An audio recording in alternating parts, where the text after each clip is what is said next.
Good morning and welcome to Morning Vibe. My name is Remmy Majala and thank you so much for joining us today. And as always, it is Wednesday and we speak about relationship matters on Heart to Heart. So, I want to ask you, because every morning I'm putting you on to this dope thing, but have you registered for the Stanchart Marathon? Have you? I told you yesterday that I'll be part of it. So I began my registration process. It is only 2,000 shillings. And you know what? I'm going to do it with my friends.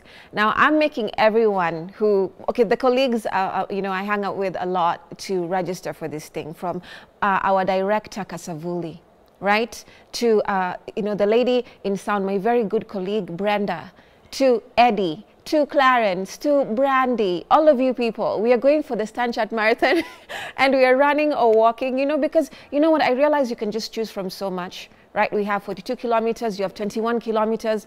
Someone like me, I will be doing 10 kilometers, right? And I'm thinking of coming with my friends or my kids just to have that good, camaraderie, rapport. And you know what? You can even have plans after. And then one of the things I also figured out is so many great names have come from this particular marathon. If you're out there and you have dreams and you want to just be this runner, established to do this thing out of the country, trust me, take a look at the history of those who've come through the Stanchart Marathon and try to look at the names. Trust me, this could be your thing. Yeah, this could be your thing. So I'm always, doing fitness stuff, so I decided, why not do this? Why not, work out and feel the whole motion and movement, see where my body is at, especially with this thing. So trust me, you want to try with your family or friends or colleagues for that matter, and it may surprise you. You may just, figure out that this is something that you want to do. And this is the 21st edition of the Stanchart Marathon, and registration closes on the 13th of October. So go on the website, www.nairobimarathon.com, get all the information there, register, and just see if it's something that you want to do. And if you ever, by any chance, ever wanted to challenge your CEO, this is the time. And tell him, dude, there's like CEO challenges, the CEO challenge, which you can be part of, and challenge them to lead by example, if you may. Right, so like I mentioned, today is Relationship Wednesdays on Heart to Heart segment, and we have with us Pastor T.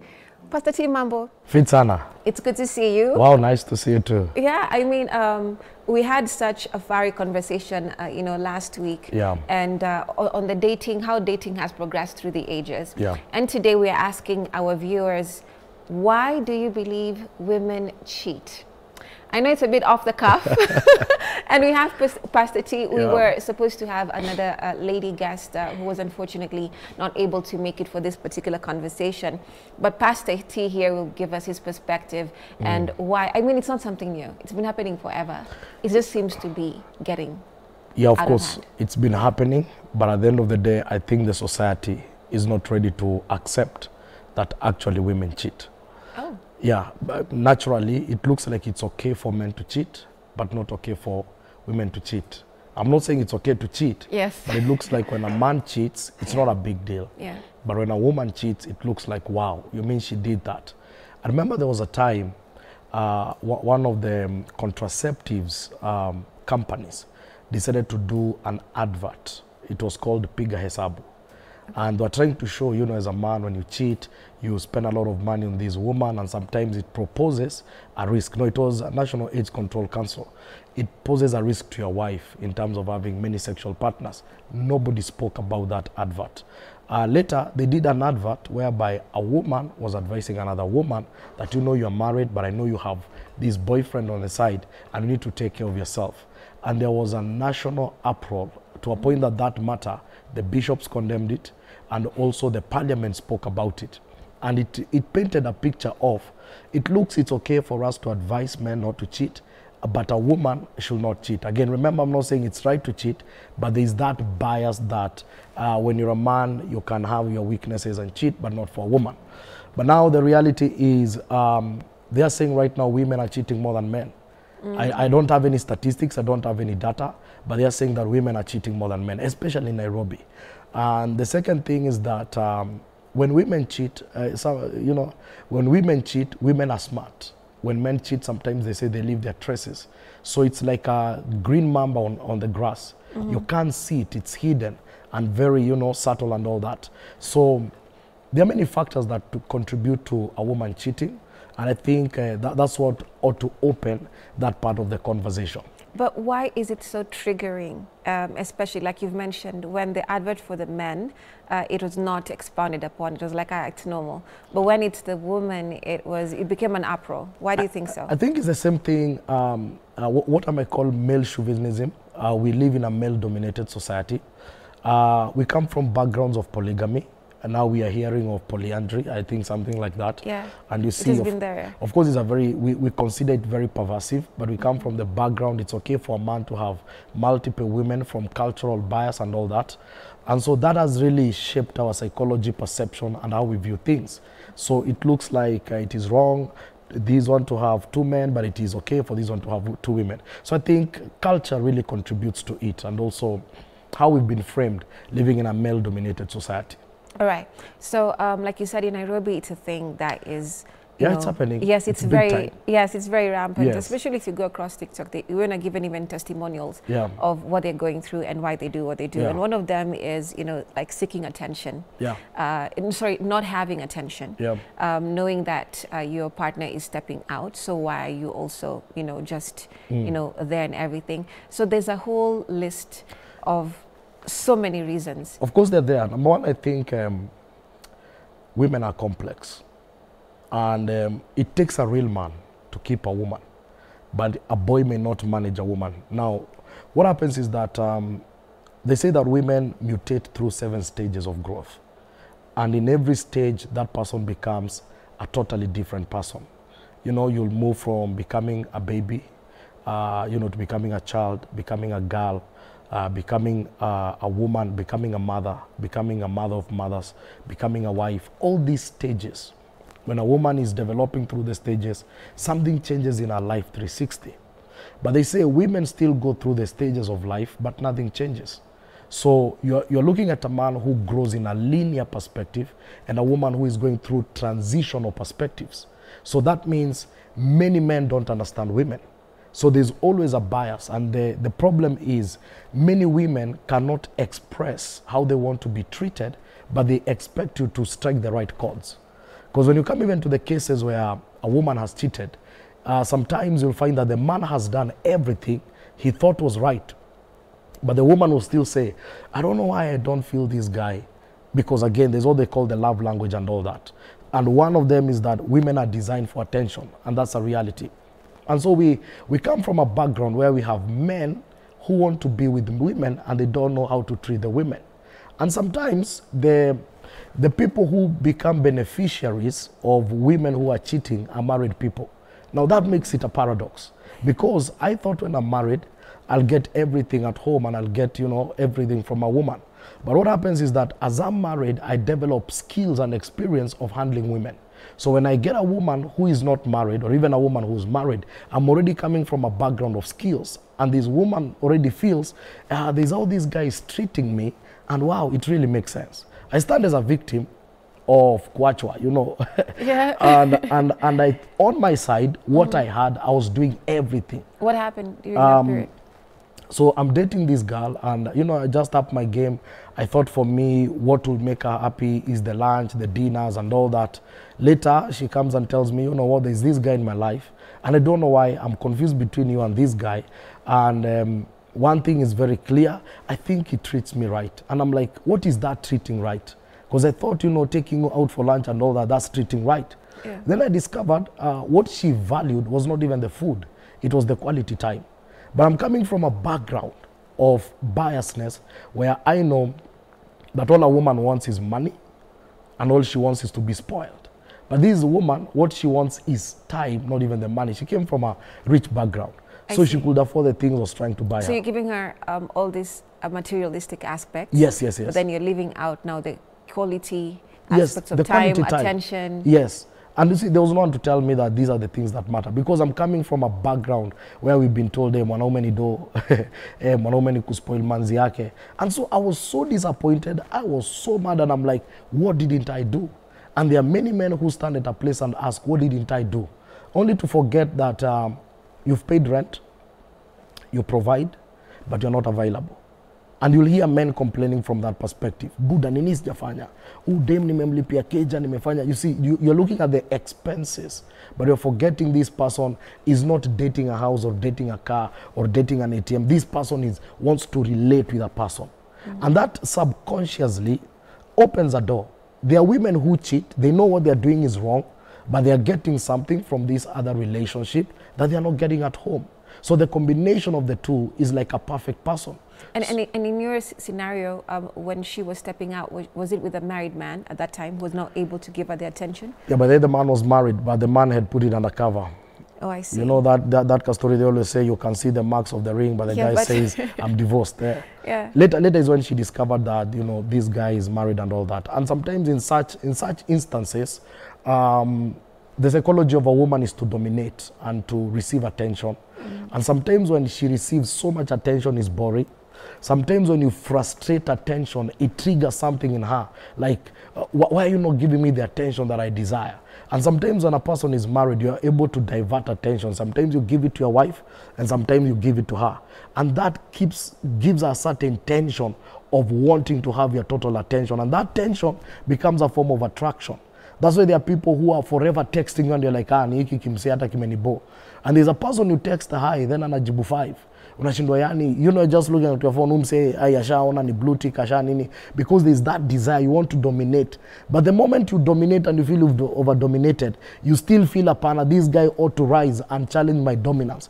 Okay, it's a complex kind of feel of emotion. Sometimes you ask, okay, nini unataka? Yeah. And if you submit, if I become a teddy, you want a bear. When I become a bear, you want a teddy. So how do I bring the balance? So it's a power dynamic. Yeah, it's a power dynamic. And then basically arts of seduction. Yes. That makes it what it is. So it becomes overtly attractive. Yes. But you said something very important, which I think maybe other men would want to hear more, in my opinion. I don't know, you tell me. The stages of a woman. Yes, yes. The girl and the woman. Because most of the time, and I've heard some men say this, it's easier to handle the girl.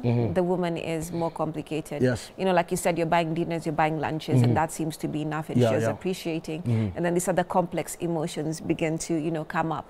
And then that's where the complication gets in. That's true. So how do you transition from understanding this girl and then into the woman, in your perspective? One of my mentors told me, read your Bible and read your woman daily. You get new revelations daily. Every day you see something new. So how do you read your woman then? You just need to understand that you are dealing with someone who's changing daily and you are not changing. You know, boys move from small toys to big toys. We are forever transitioning from one box to another. But a woman's life is intermingled. What happened in her life when she was 16 will affect her when she's 40. So you must understand you are dating a whole ecosystem and dealing with a whole ecosystem.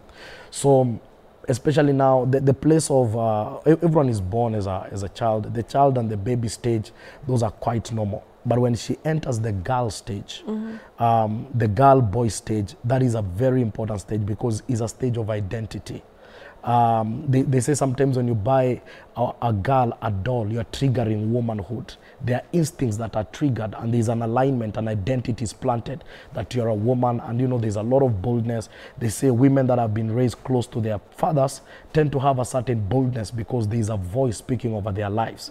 And those who didn't grow with their fathers, then there is a void. And that communicates something because you'll see it in the future.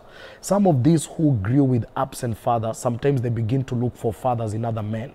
And they could be in a relationship, but they're dating a boy, but there is a father hunger.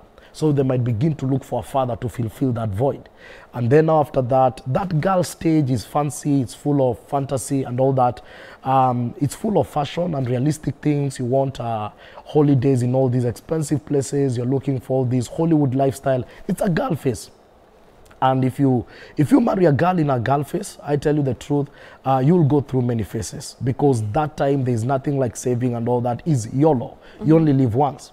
When she becomes a woman, her psychology changes. Her perspective about life changes. Suddenly she's thinking investment. And you've seen girls who are all over, suddenly they begin to get attracted to people who are talking business, investment, and they're thinking the future, they're thinking, you know, all these amazing goals. Now, if you dated a girl who was thinking holidays and YOLO and clubbing, and she becomes a woman, you need to understand this woman.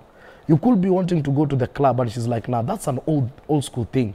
People of your age are now buying plots in Kamulu, people are buying bonds, you know, and she begins to get attracted to people that are having that kind of mindset. So is it easier then for some of you to transition into that, or now you go looking for someone who is still in the girl phase? Because this new woman is challenging. Yes. Because she's talking business and properties, and she transitioned, and it's all of a sudden it's confusing. And I can tell you the truth, if you met her when she was a girl and now she becomes a woman, and you're not growing to match up with her, in those boardrooms, she's going to meet real men.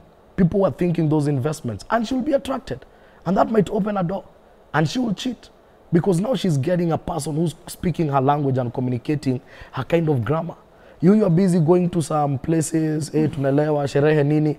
This one is looking for a person who's moving from South Africa to Dubai, you know, for business transaction. And she's like, I wish my man could be like this person, you know. So sometimes we drag behind, and sometimes the statistics show majority of the men who marry young, but don't keep their marriages. Because you don't have the maturity to handle her when she becomes a woman. More so when she becomes a mother. Because in the mothering stage now, everything shifts. She will mother everyone. Whether you are the husband or anyone, she'll begin now to take dominance, and she'll begin to be territorial. And I want to believe you've heard women complain about their husbands. They were lovebirds 5 years ago, but now the woman is maturing very quickly and is seeing like this one is a child and not catching up with the pace of life. And so sometimes now that also becomes a problem. And motherhood changes everything. And the first thing that motherhood will always change, if you're not sensitive as a man, motherhood will change the confidence of your woman. But for some also, and we've seen this in pop culture, we've seen this in reality, it becomes a turn-off for some. Because of, you know, you'll hear, we call it trivial, but in this sense, I don't think it is. You know, a change in her body, change in her style, changing so much. So there's that whole aspect of quote-unquote, she is unattractive, you know, despite the fact. So you'll hear so many of I think, you see, you're dealing with two things. Number one, motherhood will make you lose your cool. You know, I have 2 children, and it's a whole journey. When you view your wife as a mother and you're a man, you appreciate her more, because that journey is not an easy journey. If you're mature upstairs, there's nothing unattractive about your wife who carried pregnancy for you and who was delivered for you, and knowing that this child is perpetually on demand. You know, like the first phase of life, you can't even think about yourself, because a child has to suckle, the attention 100% is on the child. And naturally, the woman will lose her focus and forget herself. Now, if you're a boy dealing with a wife, because boys get attracted to, you know, the physiques, the color tone and all that, you might begin to look at her differently because these things are no longer there. But there is a capacity psychologically to mature as a man and begin to understand now, this is motherhood. And this woman, I loved her, not because of her physique. It's such a privilege that she has carried my baby, and now here I have a child. Everything will change about her. And many relationships go south after that. Doors are opened. Number one as a man, the routines are changed, because now between 3 to 6 months, there is no intercourse. And that opens a door of infidelity.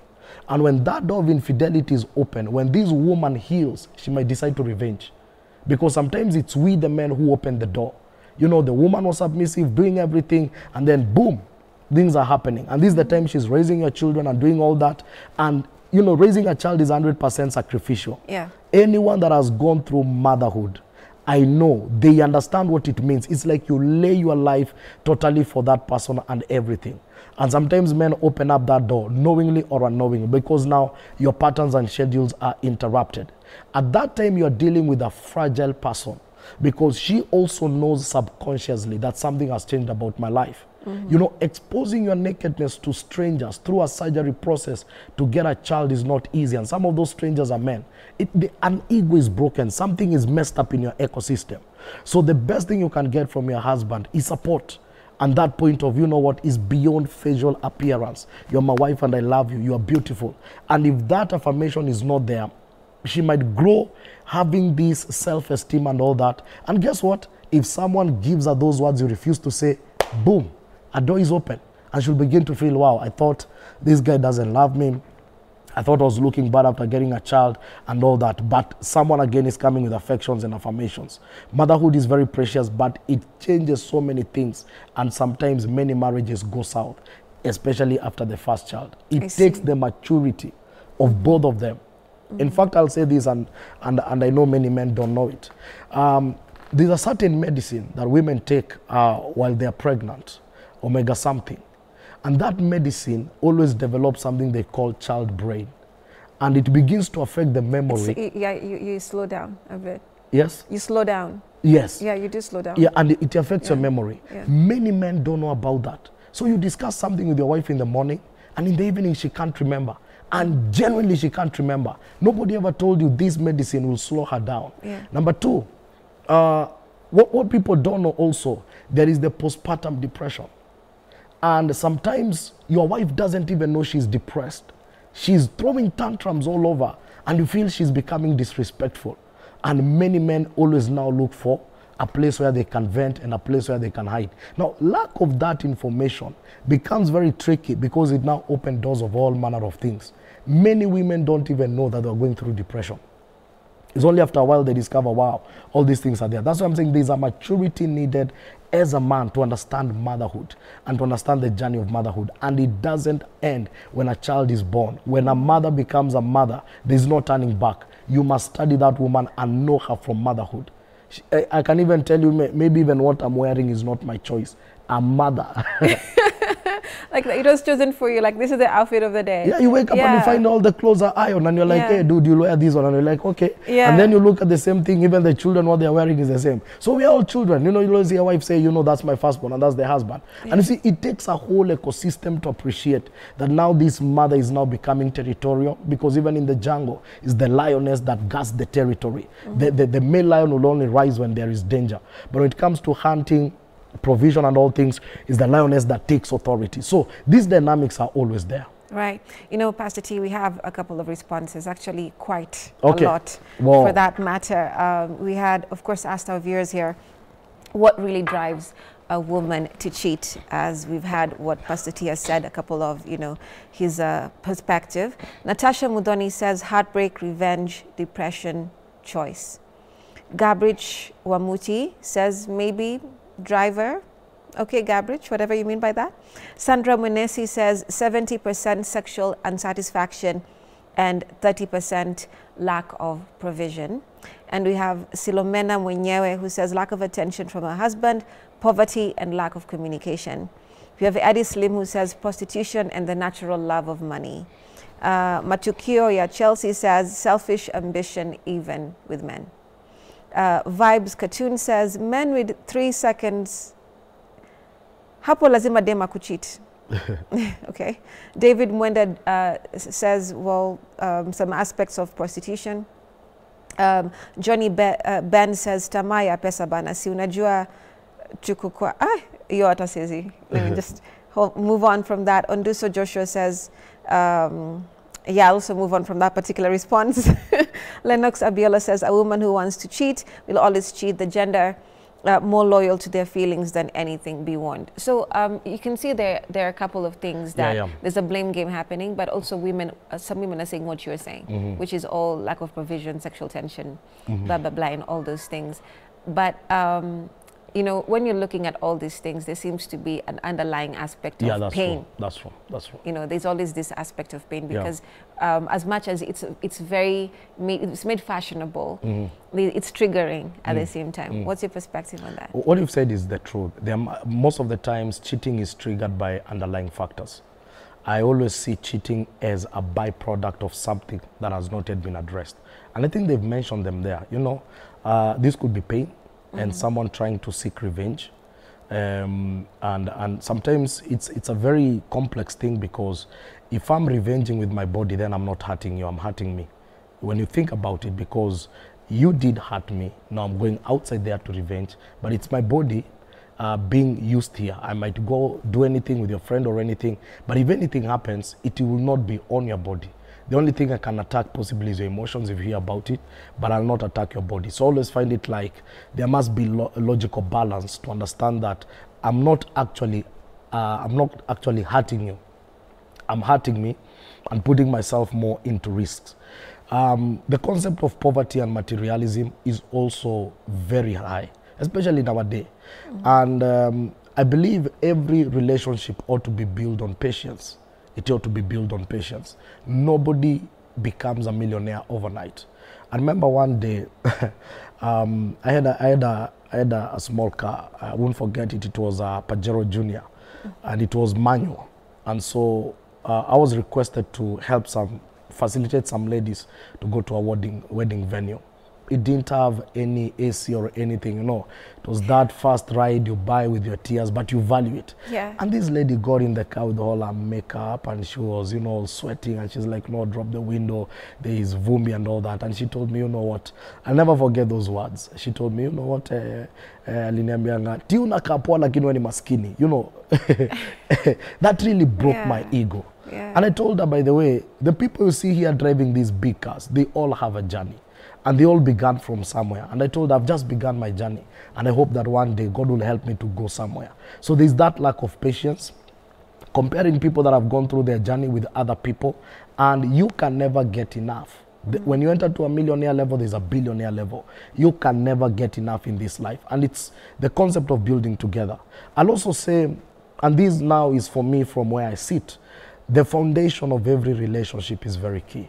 How you build matters. You know, they talk about the Burj Khalifa, the tallest building. Took 6 years to do the foundation and 4 years to do the structure. That means 10 years, but 60% of the years is spent on the foundation. The quality of a relationship foundation is very important for it to stand the test of time. And many relationships are built on the wrong foundation. One of the things that people may not know, I know we live in a society where sex has been glorified and magnified. But what people don't know, if I'm dating today and I have sex with the person I'm dating, that's my girlfriend and I'm the boyfriend. If I end up marrying that person, that foundation is a foundation of mistrust. Because the question will be, when I was your girlfriend, you're so comfortable sleeping with me. When I was your boyfriend, you're so comfortable sleeping with me. Now that I'm your wife, what gives me the confidence that you don't have another girlfriend and you're going to be as comfortable as you are with me? Sometimes people will talk, oh, you know, that's just a Christian vibe. But I won't lie to you. People that really walk that journey and lay the right foundation, it begins to build a lot of trust in the future. Because the reversal of that is, when I was your girlfriend, you're so tough on me. When I was your boyfriend, you're so tough on me. And if you could say no to me, I know if there's anyone else, then you'll say no to that person. And someone will draw this conversation. What if I don't sleep with this person? He will always get, you know, sex from anyone else. Right. But the point is, if that's the kind of person that you have, then you don't need to keep the person. Because if you need intercourse to keep a person, it means you'll need more intercourse to sustain a person. And there must be something greater than just intercourse. So for me, the foundation of relationships really matter. Right. Many things don't go wrong. They begin wrong. I hear you. So Pastor T, I will just pause on that thought. We're taking a short break. We'll be back with more on this conversation. Stay with us. Where?